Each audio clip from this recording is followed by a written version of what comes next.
लोगों के अंदर सवाल ये पैदा होता है कि क्या हम इसको परचेज़ करके जब बेचेंगे तो हम अपने प्रॉफिट में से सारा अगर गवर्नमेंट को टैक्सेस दे देंगे तो हमें क्या फ़ायदा होगा। जब रियल एस्टेट मार्केट चलती है उसमें अच्छी पॉलिसीज़ होती हैं, अच्छे प्रोजेक्ट्स आते हैं, अच्छे बिल्डर काम करते हैं, अच्छे डेवलपर काम करते हैं, उसकी वजह से ओवरसीज़ क्लाइंट का जो वो एतमाद है वो बहाल होता है। अस्सलाम वालेकुम, मेरा नाम मोहम्मद यूसुफ है। आप देख रहे हैं ईएलबी मार्केटिंग। रियल एस्टेट मार्केट से कौन कौन सी इंडस्ट्री जुड़ी होती हैं जिसकी वजह से रियल एस्टेट मार्केट चलने से कौन कौन से कारोबार में फ़र्क पड़ता है, बेहतरी आती है, इंशाल्लाह इस वीडियो में इसको डिस्कस करेंगे। और गवर्नमेंट के टैक्सेस से रियल एस्टेट कहाँ पर स्टैंड कर रही है प्रेजेंट टाइम में, इंशाल्लाह इसको भी डिस्कस करेंगे। तमाम नए आने वाले अहबाब से गुजारिश है हमारे चैनल को सब्सक्राइब कर लें, बेल आइकन को प्रेस करें ताकि रियल एस्टेट के मुतालिक आप तक तमाम ऑप्शन और तमाम न्यूज़ पहुँचती रहें। जब रियल एस्टेट का कारोबार चलता है तो उसके साथ बहुत सारे ऐसे कारोबार मुंसलिक हैं जो कि वो भी तरक्की पाते हैं। जिस तरह के रियल एस्टेट में क्योंकि मेजॉरिटी पार्ट जो होता है वो ओवरसीज़ क्लाइंट का होता है। जब रियल एस्टेट मार्केट चलती है उसमें अच्छी पॉलिसीज़ होती हैं, अच्छे प्रोजेक्ट्स आते हैं, अच्छे बिल्डर काम करते हैं, अच्छे डेवलपर काम करते हैं, उसकी वजह से ओवरसीज़ क्लाइंट का जो वो एतमाद है वो बहाल होता है और वो बाहर से पाकिस्तान पैसे भेजते हैं जिसकी वजह से पाकिस्तान की इकनॉमी को बहुत ज़्यादा फ़ायदा होता है। सबसे पहला फ़ायदा तो ये। दूसरा, पाकिस्तान के अंदर जो कंस्ट्रक्शन का जो काम है वो भी तेज़ी पकड़ता है, उसमें भी बेहतरी आती है। लोग जो है वो कंस्ट्रक्शन के साथ बहुत सारे लोग जुड़े हैं जिसमें कंस्ट्रक्शन मटेरियल की जितने भी लोग हैं वो उन सबको फ़ायदा होता है। फिर उसके साथ साथ जितनी भी लेबर है उनको फ़ायदा होता है और जब ये काम रुकता है तो इन सारे लोगों पर इस काम के असर पड़ते हैं।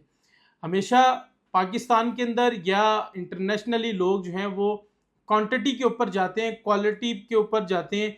ठीक है, हम लोग क्या करते हैं, हम कहते हैं जी एक डील कर लें या फिर एक ट्रांसफ़र से इतना रेवेन्यू जनरेट कर लें तो हमें फ़ायदा होगा। ऐसी बात नहीं। अगर आप देखें तो हमेशा सबसे ज़्यादा प्रॉफिट होलसेलर कमाता है क्योंकि उसका प्रॉफिट थोड़ा होता है लेकिन वो क्वांटिटी में चीज़ों को बेचता है तो उसको एट द एंड बहुत ज़्यादा पैसे बचते हैं। इसी तरह अगर हमारी पॉलिसीज़ नरम होंगी टैक्सेस की, तो अगर हमारे रियल एस्टेट के ऊपर कम टैक्सेस लगाए जाएंगे, सेल परचेज को आसान बनाया जाएगा, तो उसमें रियल एस्टेट की मार्केट को भी बेहतरी मिलेगी, रियल एस्टेट मार्केट को तकवीत मिलेगी और इससे हुकूमत को बहुत ज़्यादा रेवेन्यू जनरेट होगा।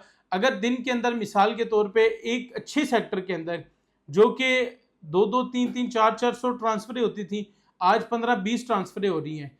तो 1 लाख रुपया अगर आप एक प्लॉट के ऊपर एक एस्टिमेटेड लगाएं तो कहाँ आप 20 लाख रुपया पर डे रेवेन्यू जनरेट करें एक छोटी सोसाइटी से, वो कहाँ आप 4 से 5 करोड़ रुपया रेवेन्यू जनरेट कर रहे थे।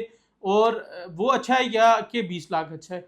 अगर आप 5 लाख लगाएं और 10 प्लॉट करें तो 50 लाख, और कहाँ पर आप जो है वो लाख रुपए लगाकर 200-400 पर करोड़ों रुपए रेवेन्यू जनरेट करें।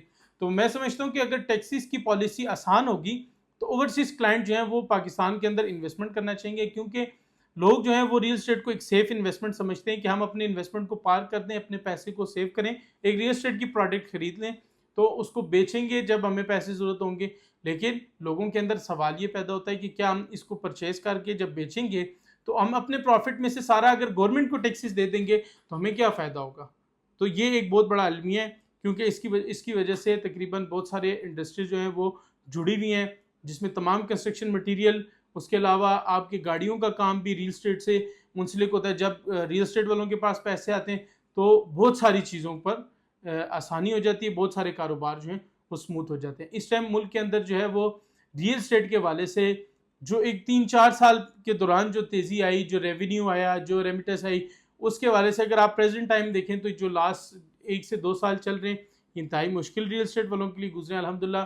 जो लोग सर्विसेज के ऊपर काम कर रहे हैं, जो लोग क्वालिटी के ऊपर काम करें, आज उनका काम चल रहा है। लेकिन तकरीबन 60 से 70% मार्केट से लोग जो हैं वो अपने दफ्तरों को ख़त्म करके जा चुके हैं क्योंकि कामों की पर भी उस तरह से फोकस नहीं था, पॉलिसीज़ भी जो है वो रियल एस्टेट के अगेंस्ट आई, उसकी वजह से बहुत ज़्यादा असर पड़ा। तो इंशाल्लाह जो भी मार्केट की ताज़ा सूरत हाल होगी आप तक ज़रूर इंशाल्लाह पहुँचाएँगे। अपना बहुत सारा ख्याल रखें, मिलते हैं नेक्स्ट वीडियो में। अस्सलाम वालेकुम।